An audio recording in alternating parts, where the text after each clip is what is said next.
Hi again, everyone. So we're back discussing Helen and stage 6 for her in her life and what it has presented, what challenges. And we know that her second marriage is being dissolved and that Ken told her that he never really loved her. He never felt a connection with her. And basically Helen is crushed, thinking that she's unlovable, and she links this back to her childhood where she felt that her mother and her family dynamic weren't very loving environments.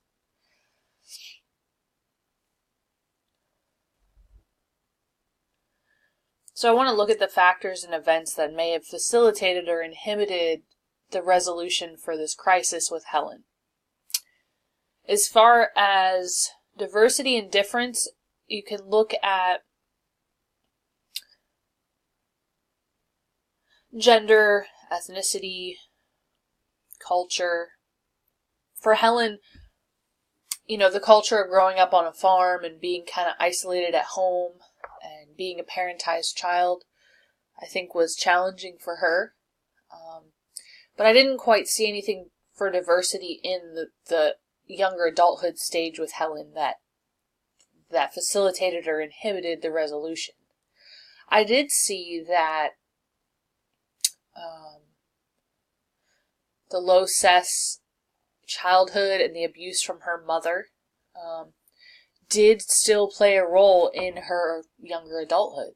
She was seeking love and jumped into relationships quickly. And just like stage 6 presents, that's what people are looking for, is a connection. And Helen was very eager to find that she could be loved by other people. And she ended up in abusive relationships, which I think were inhibiting as well for her in feeling loved, because she was interacting with people who were abusive to her, so she still didn't feel what real love should be like. She wasn't seeing that being modeled for her. But faith in her religion was a major factor in overcoming her second divorce. Her faith still plays a role today in how she deals with challenges in life. So I think that's one of her big strengths in coming out of this stage of her life. But I do believe that there wasn't a resolution for intimacy for Helen. I think that it's been a lifelong challenge, and that it still has a deep element of pain for her.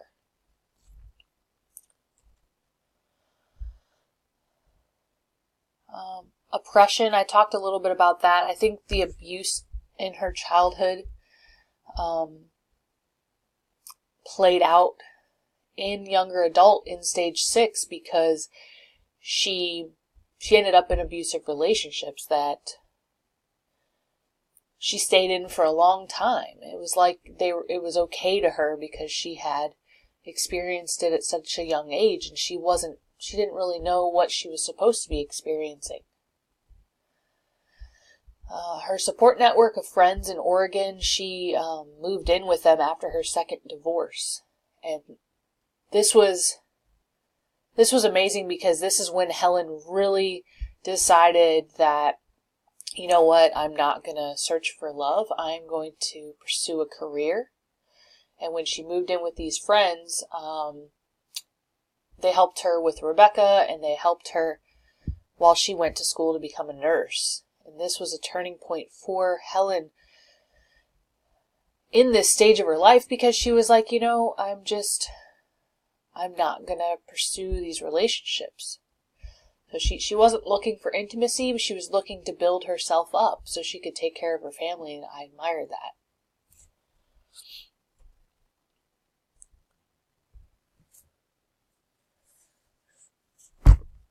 From a multi-systems lens, for Helen, her main support in in the crisis was really her family, her church community, these longtime friends that opened up their home to her and Rebecca. I didn't see any barriers as far as social policy. She didn't really discuss anything as far as seeking assistance and not being able to get it. I think her faith played the most consistent and major role in her being able to overcome the challenges that she faced in this stage.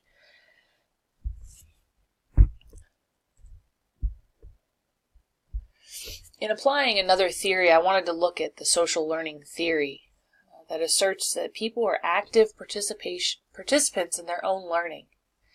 It suggests that people can learn through other people's actions. And Helen remembers her childhood and she even said the word modeling. She said that her mother didn't model for her what a good mom was. But Helen did remember and reflect on a woman that she met through church who modeled for Helen what a good caregiver was. So Helen was an active participant in choosing what she wanted to pick up from people. I mean, at a young age, she was saying, I don't want to be like my mom. I want to have a family someday, and I want to be like these people that I see at church who I admire, who make me feel good, who are positive.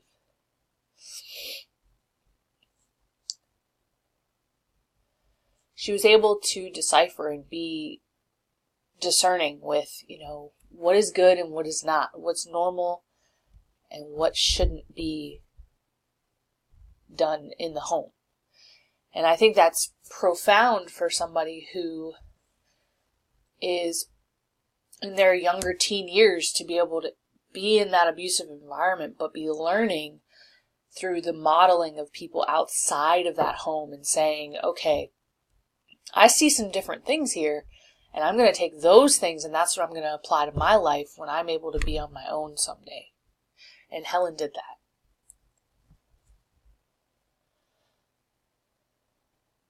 Social learning theory also discusses the self-efficacy as an important aspect of learning.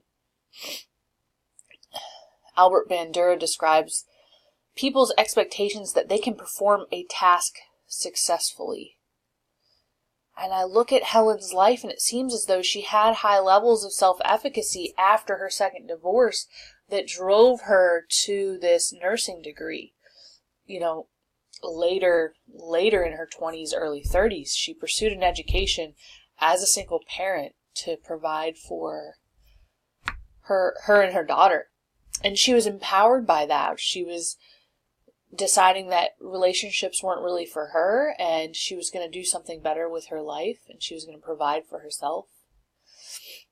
She actually, throughout her younger adulthood, got many positions in the nursing field and was successful in all of them and continued to move up and still works in the career field today and loves it.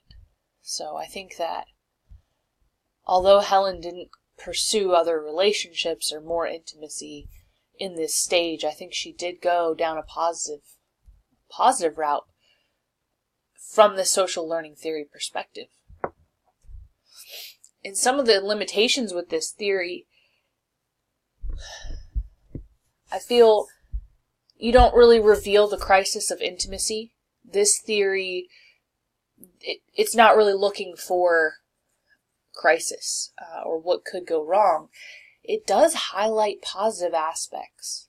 It looks at the overall life. It says, how did this person learn? And how did they apply these learnings or these lessons to their life? Another limitation with social learning theory is that some of these ideas have the person as a passive learner, and I don't see that for Helen. I saw that she was an active participant, and her environment was a huge source for her in deciding who she wanted to be as a mother. So she learned through modeling, which is discussed in social learning theory.